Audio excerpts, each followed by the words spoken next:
So I lived in the Kanto region of Japan. So I mean, if you look at Japan, it's like a banana. You've got Sapporo, the island up top, then the banana of Kanto, and then you've got down below, the Fukuoka area, and down way below you've got Okinawa. But I lived in Kanto, which is basically the strip in the middle of the banana where you've got Tokyo and westwards. Um, and so when I lived there, I spent about, let's see now, I think it was um, 11 months, no, it was like 13 months. I spent 13 months in the actual Tokyo toe.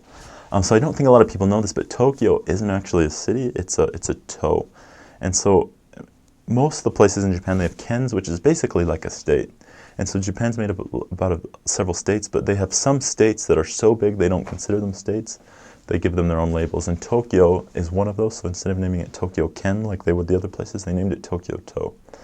And so it's within Tokyo To, because it's so big, they split it up into what they call kus, which are divisions in Tokyo. And so I lived in um, Shinagawa-ku, which is where Shinagawa is. It's close to.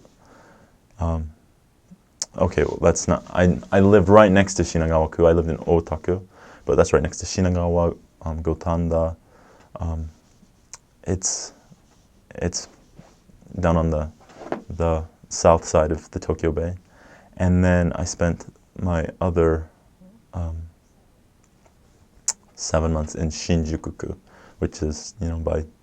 It's actually closer to Nakano than it is to Shinjuku, but it was wonderful. I absolutely loved it. And so that Tokyo, living in Tokyo, it's incredible because um, you have this energy, you have this life that just never ever dies down. Wherever you go, there are people just hustling and bustling and just living their lives. And it's cool because I think when you think Japan, you very much think homogenous Japanese.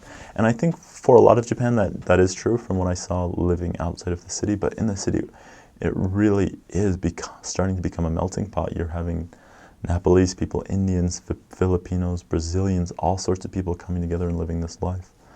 And I loved it. And so you've got so much to do and to see in Tokyo. They've got because Tokyo's so big, there's not a lot of room for people to have garages. And so a lot of the people I met didn't actually have cars. They would all just rely on the train system because in Tokyo, the train system can get you anywhere. And so kind of the main line in Tokyo, it's called the JR line. And it just hits all the major stops. And so you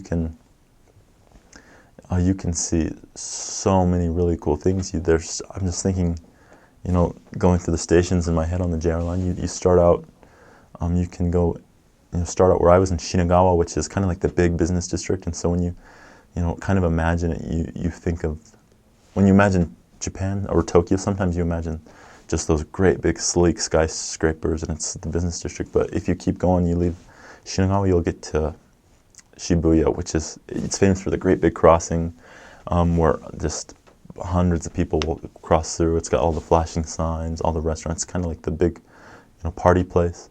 It's also where they got Hachiko. It's that famous statue of the dog. It's a famous Japanese story about just the undying loyalty of a dog. So lots of people will go to Shibuya to see the Hachiko statue. And then you've got, you keep going and you've got Yoyogi, there's the biggest Yoyogi shrine, the Yoyogi Park with Yoyogi Shrine in it. You keep going, you can get to Shinjuku, that's also just people, and that's where you've got all the neon and the lights. And in Shinjuku, there's another train line, so you can go down to see. You can get about anywhere in Shinjuku. The fish market Tsukiji. We would oftentimes go to Shinjuku, and then we'd go to Tsukiji, and that's the fish market, and we'd get fresh fish, and it was to die for. And then you go up further, you got Ikebukuro, and just so many cool places. And if you keep going, that's when you'll hit Ueno, which is famous for the Ueno Zoo, where you got the panda bears.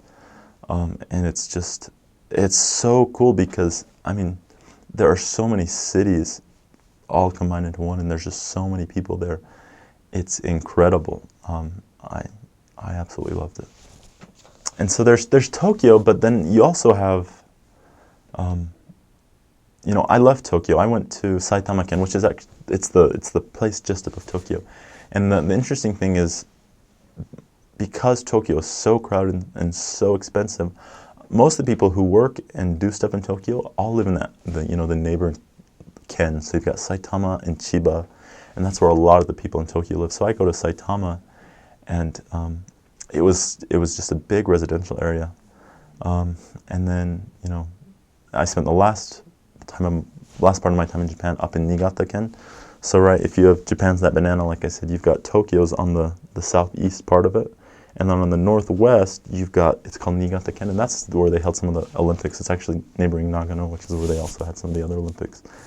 But it was beautiful, just rice fields, and it was so interesting because it was such a different pace, because in Tokyo it's go, go, go, we just gotta live our lives and do everything, but in Niigata-ken, it was just like a different world. It was like I've left Tokyo and I've entered Japan, and you see more of that traditional lifestyle. You see more of the slow pace, the rice farmers. But even then, there's just this common thread that people wherever you go are so kind, so good, and I absolutely loved it.